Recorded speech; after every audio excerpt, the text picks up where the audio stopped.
Hi అండి. Welcome back to happy recipes. నేను మీ స్వప్నని.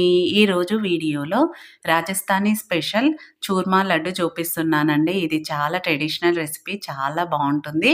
పండగలప్పుడు ఎక్కువగా ఈ లడ్డూను చేస్తారు. అలాగే చేసుకోవడం కూడా చాలా సింపుల్ అండి. హెల్త్‌కైతే చాలా మంచిదని చెప్పొచ్చు. తక్షణ ఎనర్జీని ఇస్తుంది ఈ లడ్డు. ఒకటి తిన్నా చాలండి. కాబట్టి ఎదిగే పిల్లలకు కూడా చాలా మంచిది. డెఫినెట్‌గా ట్రై చేయండి. జ్యూసీగా ఉండే ఈ లడ్డును ఎలా ప్రిపేర్ చేసుకోవాలో లేట్ చేయకుండా వీడియోలోకెళ్ళి చూసేయండి. దీనికోసం ముందుగా ఒక మిక్సింగ్ బౌల్ తీసుకోవాలి. దాంట్లోకి ఏదైనా ఒక కప్పును కరెక్ట్‌గా మెజర్ చేసుకోండి. అన్నీ దాంతోనే తీసుకోవాలి కాబట్టి నేను ఈ కప్పుతో 2 కప్పుల గోధుమ పిండి తీసుకుంటున్నాను. మైదా పిండి కాదండి. గోధుమ పిండితోనే చేస్తారు ఇది. అలాగే అరకప్పు బొంబాయి రవ్వ, సూజీ రవ్వ అంటారు కదా! ఉప్మా చేసుకుంటాము. ఆ రవ్వను ఒక అరకప్పు వేసుకోవాలి. అలాగే అదే కప్పుతో ఒక పావు కప్పు శనగపిండి కూడా వేసుకోవాలి. బేసన్ అంటారు కదా! అది ఒక పావు కప్పు వేసుకోవాలి. ఇప్పుడు ఈ మూడిటిని కలిసేలాగా బాగా కలుపుకోవాలి. ఏ పండగలకైనా లడ్డు చేయాలి అంటే సింపుల్‌గా ఇలా చేసేసుకోవచ్చండి. చాలా బావుంటుంది. దేవుడికి నైవేద్యంగా పెట్టడానికి కూడా చాలా బావుంటుంది. ఇలా 3 కలిసేలాగా కలుపుకున్నాక 2 టేబుల్ స్పూన్ల నెయ్యి వేసుకోవాలి. అది కూడా రూమ్ టెంపరేచర్‌లో ఉండాలండి. ఆ నెయ్యి వేసుకొని పిండికంతా బాగా పట్టేలాగా కలుపుకోవాలి. చూడండి ఇలా వీడియోలో చూపిస్తున్నట్టు వేళ్ళతో రఫ్ చేసుకుంటూ కలుపుకుంటే పిండికి బాగా పడుతుంది. మనము పిండి ముద్దను ఇలా కడితే ఇలా రావాలి. అప్పుడు పర్ఫెక్ట్‌గా అయినట్టు. ఒకవేళ మీకు గనక రాలేదనుకోండి కొంచెం నెయ్యి వేసుకోండి సరిపోతుంది.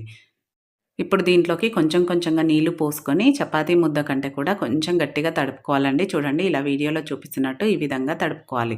దీన్ని నానబెట్టనవసరం లేదండి. వెంటనే మనం ప్రిపేర్ చేసుకోవచ్చు. ఇప్పుడు దీంట్లోంచి కొంచెం కొంచెంగా ముద్దను తీసుకొని ఇలా నేను చేయితో చూపిస్తున్నాను కదా! ఈ విధంగా చేసుకోవాలి. మీరు ఇలానే చేయాలని కాదండి. మనం బాదుషాల్లో ఎలా అయితే చేస్తామో అలా కూడా చేసుకున్నా పర్వాలేదు. ఇలా చేసుకున్నా పర్వాలేదు. ఇలా అయితే మనకి ఈజీగా వచ్చేస్తాయి. మరీ లావుగా చేయొద్దండి అవ్వడానికి ఎక్కువ టైం పడుతుంది. కాబట్టి కొంచెం సన్నగానే చేసుకోవాలి. ఇలా నేను అన్నీ ప్రిపేర్ చేశాక చూపిస్తున్నాను చూడండి. ఇప్పుడు ఇవి రెడీ అయిపోయాయి కదా! నెక్స్ట్ స్టవ్ పైన నేను ఇక్కడ ఆయిల్‌లో చేస్తున్నాను. మామూలుగా రాజస్థానీ స్పెషల్ ఈ రెసిపీని నెయ్యిలోనే చేస్తారండి. కానీ నెయ్యి అంటే ఇష్టం ఉండని వాళ్ళు కూడా ఉంటారు కదా! అలాంటి వాళ్ళు ఇలా ఆయిల్‌లో కూడా ఫ్రై చేసుకోవచ్చు. ఆయిల్ బాగా హీట్ అయ్యాక అప్పుడు లో ఫ్లేమ్‌లో పెట్టేసుకొని వీటిని ఒక్కొక్కటిగా వేసుకోవాలి. వీటిని ఎప్పుడూ లో టు మీడియం ఫ్లేమ్‌లో ఫ్రై చేసుకోవాలండి. ఫ్లేమ్‌ని హై పెట్టొద్దు. లోపల వరకు ఉడికితేనే మనకు ఈ టేస్ట్ అనేది లడ్డూది చాలా బావుంటుంది. కాబట్టి లో టు మీడియం ఫ్లేమ్‌లోనే దగ్గరే ఉండి ఫ్రై చేసుకోవాలి. మంచి గోల్డెన్ బ్రౌన్ కలర్ వచ్చే వరకు ఫ్రై చేసుకోవాలి. ఆయిల్‌లో ఎంతవరకు పడతాయో అంతే వేసుకోవాలి. అలాగే ఫ్లేమ్‌ని మాత్రం లో ఫ్లేమ్‌లో పెట్టుకొని ఫ్రై చేసుకోవాలి. కొంచెం ఎక్కువ టైం పడతాయి కానీ అలా వేగితేనే లడ్డు టేస్ట్ అనేది చాలా బావుంటుంది. మెయిన్ ఇవి వేయించడంలోనే ఉంటుందండి. ఇలా మంచి కలర్ వచ్చాక ఆయిల్ నుంచి తీసేసి ఒక పేపర్‌లోకి వేసేసుకోవాలి. ఎక్స్‌ట్రా ఆయిల్ ఉంటే కూడా పేపర్ అబ్జర్వ్ చేసుకుంటుంది. ఇలా అన్నీ ఆయిల్ నుంచి తీసేసాక నెక్స్ట్ వాయి కూడా సేమ్ అలానే లో ఫ్లేమ్‌లో పెట్టి వేసుకోవాలి. ఇవి వేగడానికే కొంచెం టైం పడుతుందండి. మిగతా ప్రాసెస్ అంతా చాలా సింపుల్‌గా అయిపోతుంది. అలాగని ఇది హై ఫ్లేమ్‌లో పెట్టి మాత్రం అస్సలు ఫ్రై చేయొద్దు.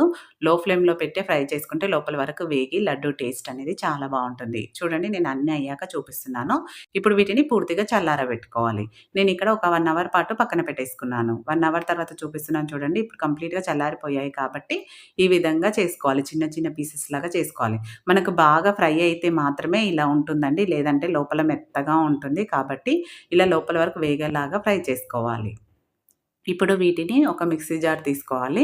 దాంట్లోకి వేసుకోవాలి. మీరు కావాలంటే చిన్న జార్ తీసుకొని కొంచెం కొంచెంగా వేసుకోవచ్చు. నేను ఒకేసారి పెద్ద జార్‌లో మొత్తం వేసుకుంటున్నానండి. చేసేది కొంచెం కాబట్టి. మీరు ఎక్కువ క్వాంటిటీలో చేస్తే కొంచెం కొంచెంగా వేసుకొని గ్రైండ్ చేసుకోండి. ఇది మనకు గోధుమ రవ్వ ఉంటుంది కదా! ఆ విధంగా అవుతుందనమాట. ఇలా రవ్వలాగా అవ్వాలి. అలా మధ్య మధ్యలో పలిసిచ్చుకుంటూ గ్రైండ్ చేసుకోవాలి. ఇలా గ్రైండ్ చేసుకున్న దీన్ని ఒక మిక్సింగ్ బౌల్‌లోకి వేసేసుకోవాలి. చూడండి చూస్తేనే తెలిసిపోతుంది కదా! మనం ఉప్మా రవ్వలాగా అవుతుందనమాట. ఈ విధంగా ఇలా సన్నగా రావాలండి. మధ్య మధ్యలో ఆపుకుంటూ గ్రైండ్ చేసుకోవాలి. ఇప్పుడు ఇది మొత్తం వేసుకున్నాం కదా! నెక్స్ట్ దీన్ని పక్కన పెట్టేసుకొని నెక్స్ట్ స్టవ్ పైన అదే కడాయిని ఆయిల్ మొత్తం తీసేయాలండి. తీసేసి ఆ కడాయిని పెట్టుకొని దాంట్లోకి ఒక 4 టేబుల్ స్పూన్ల నెయ్యి వేసుకోవాలి. ఇప్పుడు మాత్రం కంపల్సరీగా నెయ్యే వేసుకోవాలండి తప్పకుండా. మనం గోధుమ పిండి ఏ కప్పుతో తీసుకున్నామో, ఆ కప్పుతో ఒక అరకప్పు నెయ్యి అయితే సరిపోతుంది. నేనైతే ఇక్కడ అరకప్పు వేసుకున్నానండి. ఈ నెయ్యి అరకప్పు అవుతుంది. ఇప్పుడు దీంట్లోకి బాదం, కాజును ఇలా చిన్న చిన్న ముక్కలుగా కట్ చేసుకొని వేసుకోవాలి. వీటిలో మరీ ఎక్కువ కలర్ రానవసరం లేదండి. లైట్‌గా ఇలా కలర్ వస్తే సరిపోతుంది.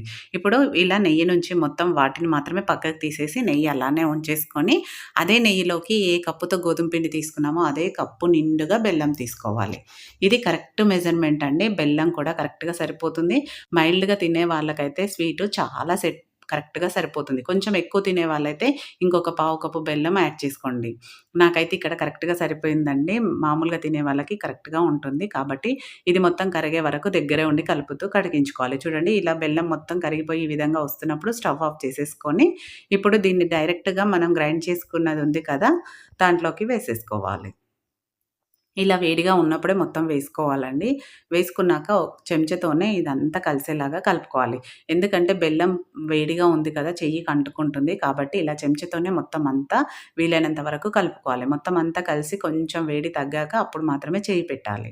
ఇప్పుడు ఈ విధంగా మీకు చూస్తేనే తెలిసిపోతుంది కదా! మొత్తం అంతా బాగా కలిసిపోయింది కదా! ఇలా కలిసినాక ఇప్పుడు దీంట్లోకి మనం ఆల్రెడీ ఫ్రై చేసి పెట్టుకున్న డ్రై ఫ్రూట్స్ మొత్తం వేసేసుకోవాలి. అలాగే కొంచెం ఇలాచి పొడి మంచి ఫ్లేవర్ కోసం దీంట్లోనే ఇంకొంచెం గసగసాలు కూడా వేస్తారండి. మీరు దగ్గర ఉంటే వేసుకోండి. నేనైతే ఇష్టం ఉండదు కాబట్టి వేయలేదు. మీకు నచ్చితే మాత్రం తప్పకుండా వేసుకోండి. అవి కూడా వేస్తారు తప్పకుండా. టేస్ట్ కూడా చాలా బావుంటాయి. ఇప్పుడు వేడి తగ్గింది కదా! మనం చేయితోనే ఒకసారి అంతా బాగా మిక్స్ అయ్యేలాగా కలుపుకోవాలి. ఇలా వీడియోలో చూపిస్తున్నట్టు మొత్తం అంతా కలిసేలాగా కలుపుకున్నాక ఇప్పుడు లడ్డు చుట్టుకోవాలి. లడ్డు అయితే చాలా సింపుల్‌గా చేసుకోవచ్చండి. మనం నెయ్యితో చేసాం కాబట్టి లడ్డు చాలా ఈజీగా వచ్చేస్తది. ఎవ్వరైనా ఈజీగా చుట్టగలుగుతారు. చూడండి చూస్తేనే తెలిసిపోతుంది కదా! చాలా సింపుల్‌గా వచ్చేస్తదనమాట లడ్డు చేసుకోవడం మాత్రం. ఇలా లడ్డు చేసేసుకుంటే చూర్మా లడ్డు రెడీ అయిపోయినట్టే. చూడండి చూస్తుంటేనే ఎప్పుడెప్పుడు చేసుకొని తినాలని ఉంది కదా! చాలా బావుంటుంది. టేస్ట్ కూడా అంతే బావుంటుందండి. డెఫినిట్‌గా ఈసారి ట్రై చేయండి. చూసారు కదా! చాలా సింపుల్‌గా అయిపోయింది. ఇలానే మిగతావన్నీ కూడా లడ్డూలు చుట్టేసుకోవడమే. మీకు ఒకవేళ లడ్డు గనక రాలేదనుకోండి చేసుకోవడము, అప్పుడు ఇంకొంచెం నెయ్యిని వేడి చేసి ఇందులో యాడ్ చేసుకొని లడ్డు చుట్టేసుకోవడమే. ఇలా అన్నీ ఒకేసారి చుట్టేసి పెట్టేసుకున్నాక, ఇవి పూర్తిగా చల్లారినాక ఒక డబ్బాలో గనక స్టోర్ చేసుకున్నారనుకోండి, వారం నుంచి 20 రోజుల వరకు స్టోర్ ఉంటాయండి. అస్సలు పాడవవు. పిల్లలకైనా, పెద్దవాళ్ళైనా రోజు ఒక లడ్డు తిన్నా హెల్త్‌కి కూడా చాలా మంచిది. పండగలప్పుడు దేవుడికి నైవేద్యంగా కూడా చాలా బావుంటుంది. కాబట్టి డెఫినిట్‌గా ట్రై చేయండి. ట్రై చేసి మీకెలా కుదిరిందో ఫీడ్‌బ్యాక్ పెట్టండి. వీడియో నచ్చితే లైక్ చేయండి, షేర్ చేయండి, సబ్స్క్రైబ్ చేసుకోవడం మాత్రం మర్చిపోకండి. Thank you for watching. Hype కూడా ఇవ్వండి.